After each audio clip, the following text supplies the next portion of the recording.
సహజ మార్గ విధానంలో అభ్యాసి తన హృదయం మీద ధ్యానం చేయాలి. ప్రాచీన యోగ విధానాల్లో నాసికాగ్రం, భ్రుకుటి, ఫాలభాగంలోని మరొక బిందువు మొదలైన వాటిపై ధ్యానం చేస్తారు.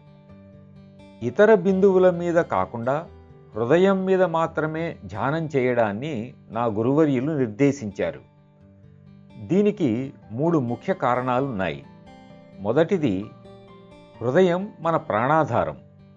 హృదయం మీద ధ్యానం చేస్తే అది ప్రాణాధారం మీద ధ్యానం చేసినట్లు అవుతుంది.